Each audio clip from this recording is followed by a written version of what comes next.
दोस्तों, मेरा नाम अस्तित गुप्ता है और आज हम हंसते खेलते हुए पढ़ेंगे कुछ महत्वपूर्ण एसएससी में पूछी गई मीनिंग जो आपके लिए बहुत ही इम्पॉर्टेंट है। दोस्तों, हमने अपनी ट्रिक लगाकर सभी मीनिंग को बहुत रोचक बनाया है, तो आप इसे ज़रूर पढ़ें और पेन कॉपी लेकर ज़रूर नोट करें। ये किसी न किसी एग्ज़ाम में पूछी गई मीनिंग्स हैं। तो चलिए शुरू करते हैं। दोस्तों, पहली मीनिंग है सीताडेल। दोस्तों, सीताडेल मतलब सीता दिल्ली, सीता माता दिल्ली। तो पूछा गया सीता माता दिल्ली क्यों जाती हैं, तो बोला गया उनका गढ़ है वहाँ पे। दोस्तों, ये जितनी मीनिंग होंगी हमारी ट्रिक लगी होगी उसका वास्तविकता से कोई मतलब नहीं है, तो दोस्तों ज़्यादा सीरियसली ना लें। तो चलिए शुरू करते हैं दूसरी मीनिंग। दोस्तों, दूसरी मीनिंग है कॉन्फ्रंटेशन। दोस्तों, कौन इसकी ट्रिक है, कौन फ्रंट में आएगा, कौन फ्रंट। दोस्तों, विवाद होता है तो कौन फ्रंट में आता ही है, ये तो आप भी जानते हैं, ये तो मुझे भी पता है। तो दोस्तों, कॉन्फ्रंटेशन का मतलब होता है विवाद। अगली मीनिंग दोस्तों, अगली मीनिंग है कॉन्विक्शन, CONVICTION। तो दोस्तों, कॉन्विक्शन का मतलब होता है धारणा। दोस्तों, कान में अगर विक्स लगाओगे तो इसकी धारणा कैसी है, ये कौन सी धारणा है कि हम लोग कान में विक्स लगाएं। तो दोस्तों, कान में विक्स लगाने की जो धारणा है वो पूरी तरीके से क्या है, झूठ है। तो दोस्तों, चलते हैं अगली मीनिंग की ओर। दोस्तों, ओमेन। दोस्तों, इसको कहने का मतलब होता है कि जैसे ये मीनिंग अगर आप कहते हैं तो लगता है ओमेन कह रहे हैं आप। तो दोस्तों, ऐसा प्रतीत होता है समाज को कि ओमेन को क्या है, बहुत ही सुकून है, लेकिन ये झूठ है। ओमेन को बहुत ही कार्य करना पड़ता है। रैथ, WRATH, रथ। दोस्तों, रैथ कहने का मतलब रथ, और रथ में दोस्तों आपको पता ही होगा, बुद्ध वाली जब रथ में सवार थे तो चिन्ना से पूछा कुछ सवाल, तो चिन्ना ने जवाब नहीं दिया, तो गौतम बुद्ध को क्रोध आया था। तो दोस्तों, रैथ, रथ मीन्स क्रोध, रैथ। दोस्तों, अगली मीनिंग कौन सी है, असाइन। दोस्तों, याद होगा आपको स्कूल टाइम पे असाइनमेंट, मैम कहते थे असाइनमेंट जमा करो, तो हम लोग क्या कहते थे, मैम प्रदान कर देंगे। तो दोस्तों, इससे याद रख सकते हैं असाइनमेंट, असाइन मीन्स प्रदान करना। दोस्तों, अगली मीनिंग है सुअविटी, सुअविटी। दोस्तों, सुआ की आवाज़ तो आपको सभी को पता होगा कि कितनी मधुर है, कितनी मीठी है, कितनी सुंदर है। तो सुअविटी, सुअविटी।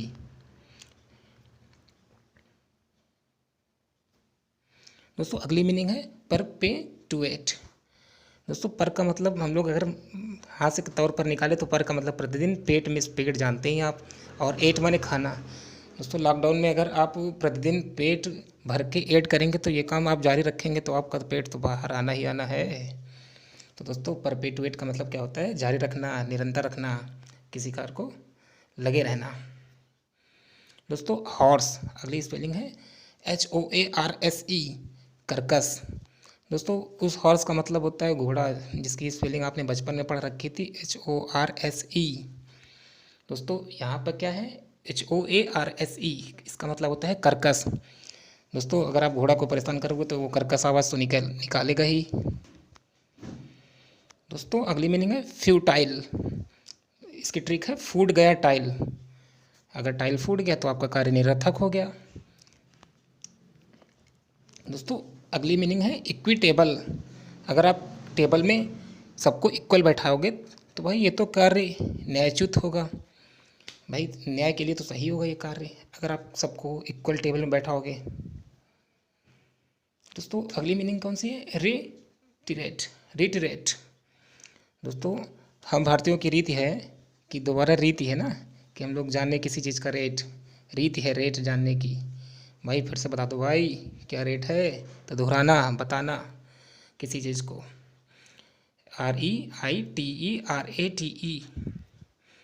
दोस्तों, अगली मीनिंग कौन सी है, अप्रोबेशन, अप्रोबेशन। भाई आप बेसन के लिए रोगे तो कुछ लोग तो आपकी प्रशंसा करेंगे भाई, तो क्या है, अप्रोबेशन मीन्स प्रशंसा करना, प्रेज। दोस्तों, अगली मीनिंग क्या है, दे क्राई, निंदा करना। दोस्तों, दे का मतलब THEY वाला दे का मतलब वे, क्राई मीन्स रोना। भाई अगर वो रोएंगे तो निंदा तो होगी ही होगी उनकी। तो दोस्तों, दे क्राई मीन्स निंदा करना। दोस्तों, अगली मीनिंग है सेडेट। इसका मतलब क्या होता है, शांत होकर गंभीर होना, शांत रहना या गंभीर होना। भाई सैड होकर खाना खा रहे हो तो इसका मतलब आप गंभीर हो, शांत हो। चलिए शुरू करते हैं अगली मीनिंग। दोस्तों अगली मीनिंग है ऑब्स्टिनेट। दोस्तों OBS अलग कर लीजिए और TI अलग, N अलग, ATE। अब से नहीं एट, तो क्यों नहीं एट? भाई जिद्दी हो गए हो। तो मीनिंग क्या है? ऑब्स्टिनेट, OBSTINATE, जिद्दी। अब से नहीं एट, क्यों नहीं एट? जिद्दी हो गए हो। दोस्तों अगली मीनिंग कौन सी है? एंस्कॉन्स, ENSCONCE। भाई इसको कौन छिपाया, इसको कौन गुलाम बनाया? एंस्कॉन, इनको कौन गुलाम बनाया? दोस्तों इसका मतलब होता है गुलाम बनाना या छिपाना। इसका अपोजिट क्या होता है? अनवील, नीचे लिखा है दोस्तों, UNVEIL। दोस्तों अगली मीनिंग है इंटरवोवेन। दोस्तों आप लोग ने प्रायः देखा होगा कि वुमेन जो होती हैं दोस्तों, उस वुमेन का मतलब होता है WEMEN, औरतें। दोस्तों यहाँ पर है क्या? वुमेन, वुमेन मीन्स बुनाई करना। दोस्तों इंटर के बाद बुनाई करने के लिए महिलाएं क्या करती हैं? एक साथ बैठ जाती हैं। ट्रिक क्या है? इंटर के बाद बुनाई के लिए वुमेन। दोस्तों इंटरवुमेन का मतलब होता है एक साथ मिल जाना, एक साथ रहना। दोस्तों अगली मीनिंग क्या है? Set out. दोस्तों यात्रा प्रारंभ करना इसका मतलब होता है। बाल सेट करके आउट जा रहे हो? अच्छा, कहाँ जा रहे हो? यात्रा प्रारंभ करने। दोस्तों अगली मीनिंग कौन सी है? Mean der. मीन का मतलब होता है मतलब, अर्थ, और देर मतलब अगर आप किसी चीज़ का मतलब देर से समझ रहे हैं तो आप 100% दिशाहीन हो जाएंगे। तो इसलिए आप हर चीज़ का मतलब पहले से ही समझ जाएं। दोस्तों अगली मीनिंग है मलास, मलैस, MALAISE। दोस्तों अगर हमने कोई मीनिंग अगर बात दूर दूर लिखा तो इसको आप कॉपी में पास पास लिखें।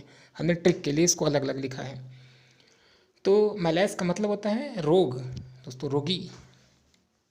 दोस्तों इसको कैसे याद करेंगे? माला इसे दे दो भाई, झाड़ फूँक करवाने आया है, इसे माला दे दो। इस क्यों दे दें? रोग लगा है। दोस्तों अगली मीनिंग है बी लिटिल। बी मिस होना, लिटिल मिस कम, कम करना। दोस्तों किसी चीज़ को घटाना, कम करना बी लिटिल होता है। इंक्रीज मिस बढ़ाना। दोस्तों अगली फ्रेज क्या है इसका? Keep at bay. दोस्तों कीप एट बे का मतलब होता है कि इसे बे में रखा जाए, खाड़ी में रखा जाए। भाई क्यों इसे बे में रखा जाए? क्योंकि ये इसको दूर रखना है, अच्छा नहीं है। तो किसी चीज़ को अगर दूर रखने के सेंस में दोस्तों अगर बात करें तो इसको कहते हैं कीप एट बे। इसको भारत में नहीं रखना है, इसको बे में रखना है, बे ऑफ बंगाल, दूर रखो। दोस्तों अगली मीनिंग क्या है? इथिक्स, इथिक्स, ठिक्स, ठिक्स। अगर दोस्तों ठीक से कोई काम करेगा तो नैतिक तो माना ही जाएगा उसे। अगली बात करें दोस्तों तो ड्रेडगिरी, दादागिरी। दादागिरी भी करना कठिन कार्य है। तो दोस्तों दादागिरी, ड्रेडगिरी, DRUDGERY। दोस्तों अगली मीनिंग है डेस्पैर, डेस्पैर, देश के पैर। देश के पैर का मतलब देश की नींव, देश की नींव का मतलब बच्चे आजकल के निराश हैं। क्यों? लॉकडाउन में पढ़ाई समुचित तौर पर नहीं चल पा रही है। ठीक है दोस्तों, आज के लिए इतनी ही मीनिंग। और अगर आपको अच्छा लगे वीडियो तो लाइक करें, कमेंट करें, सब्सक्राइब करें। और जय हिंद, जय भारत।